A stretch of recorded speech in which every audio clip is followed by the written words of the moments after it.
What if I told you that Sheikh Hamdan, Fazza, has already told the world exactly what happened in his marriage, not in an interview, not in a press statement, not to any official channel, but in a poem that millions of people have read, a poem that was shared across the Arab world, praised for its beauty, studied by poetry lovers, and almost entirely misunderstood because hidden inside that poem, buried beneath the metaphors and the imagery and the carefully chosen words, is a message so direct, so personal, so specific to the events of his marriage that once you see it, you cannot unsee it. Today, we decode it, line by line, word by word.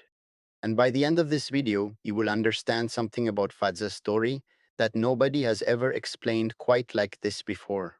Stay with me. This one is different. Before we decode the poem, we need to understand something fundamental about who Sheikh Hamdan is and why he communicates the way he does. Sheikh Hamdan is the crown prince of Dubai.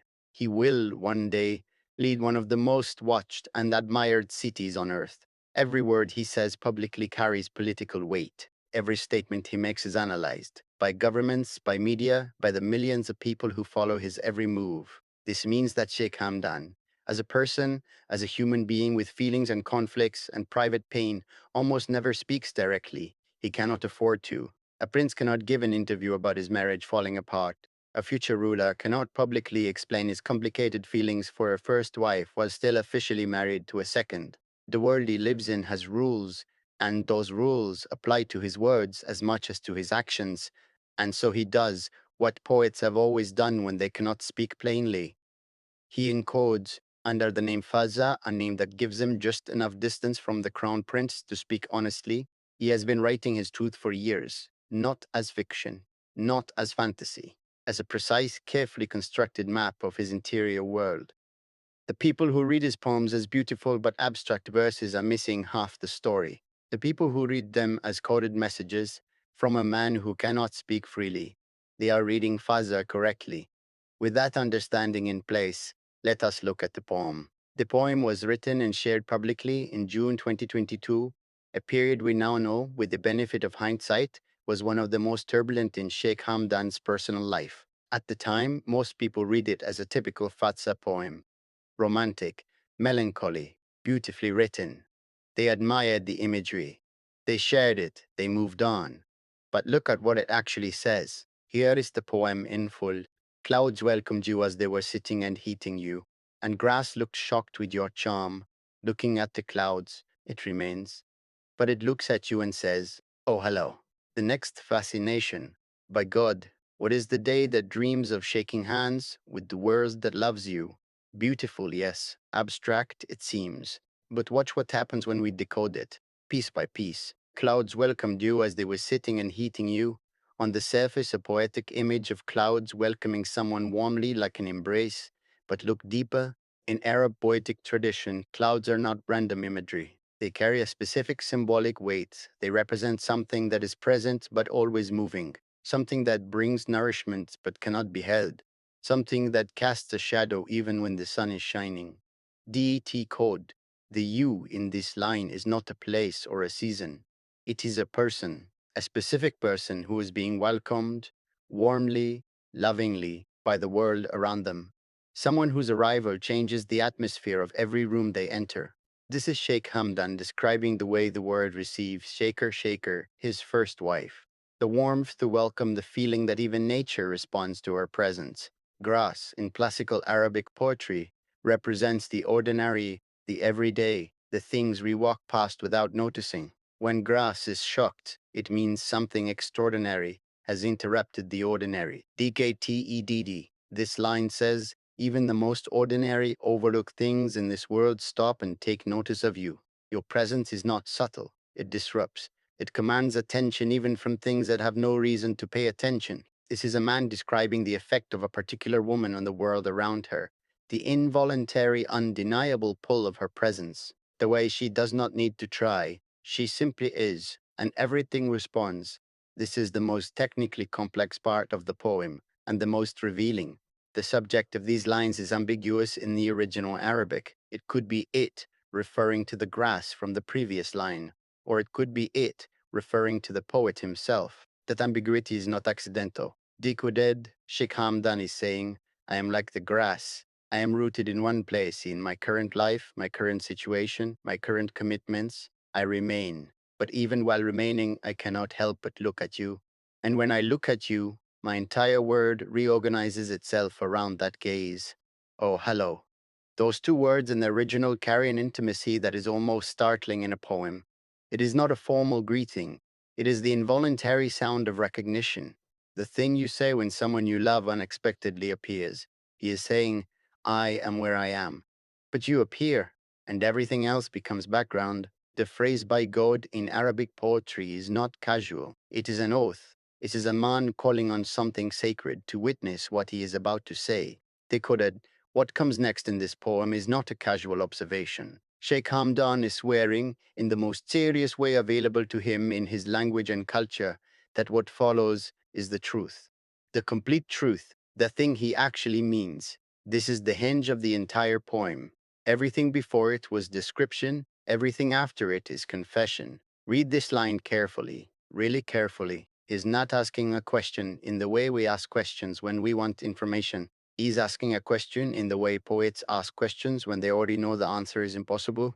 Decoded. He is saying, when will the day come, if it ever comes, when I can openly, publicly, without consequence or complication, reach out to you? When can I shake hands with your word, the word that loves you, that welcomes you, that the grass notices and the clouds embrace, and say, I am here too, I am yours too? This is not a man describing a distant, abstract longing. This is a man describing the specific grief of loving someone he cannot publicly claim, of being held back by duty, by position, by the weight of who he is, from the person his heart has chosen. Now let us read the poem again, but this time with everything we now know. The full decoded message of Fazza's poem.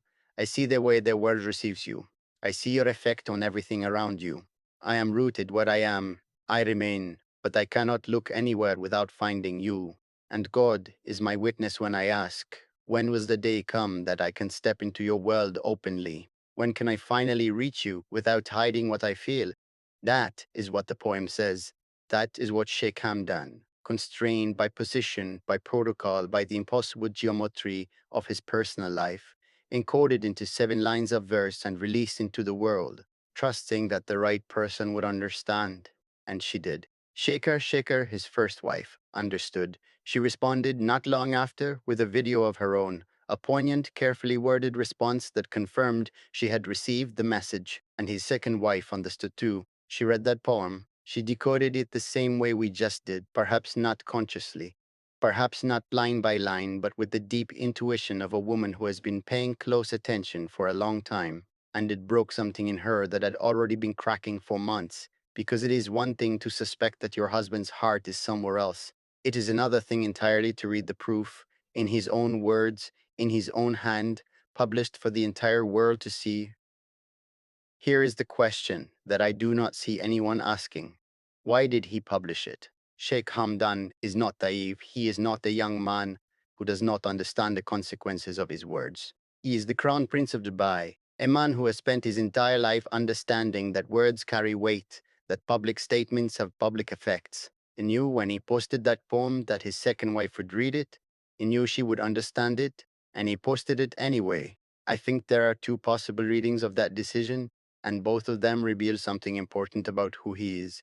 Reading one, he could not help it. The emotional pressure of what he was carrying had become too great to contain.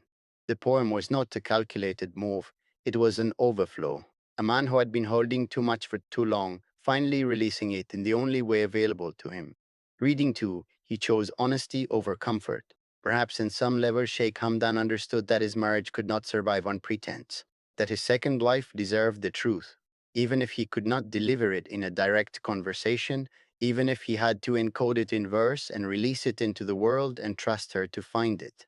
Perhaps the poem was in its way the most honest conversation they ever had. Either way, it was the beginning of the end, and he knew it when he pressed publish. I want to close the analysis section with something that I think often gets lost in conversations about Sheikh Hamdan. He is frequently described as a tragic romantic figure, a man torn between duty and desire, a prince whose heart wrote checks that his position could not cash.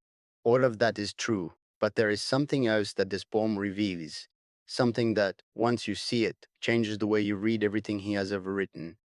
Sheikh Hamdan is not passive. He does not drift through his emotional life, carried by circumstance, helplessly caught between forces he cannot control. He makes choices, deliberate, conscious, fully understood choices. And then he lives with their consequences. And he writes about them with honesty that is almost uncomfortable to witness. That poem was a choice. Encoding his feelings in verse rather than suppressing them was a choice. Publishing it, knowing who would read it, knowing what it would confirm, knowing what it would confirm, was a choice. Fazza is not a man things happen to. He is a man who chooses and who has the rare, painful honesty to document those choices in language that will outlast all of them.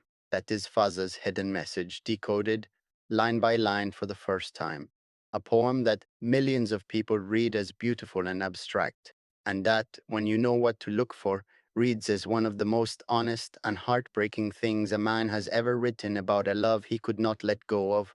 If this video opened something up for you, if it gave you a new way of reading not just this poem but everything Fazza has ever written, then please share it with someone who loves his work. And if you want to go deeper into the story behind the poem, the events, the people, the timeline that produced it, we have covered all of it on this channel. Check the description for links to those videos. Subscribe if you have not already, and turn on the bell, because the next video in this series goes somewhere nobody has gone before. I will see you there.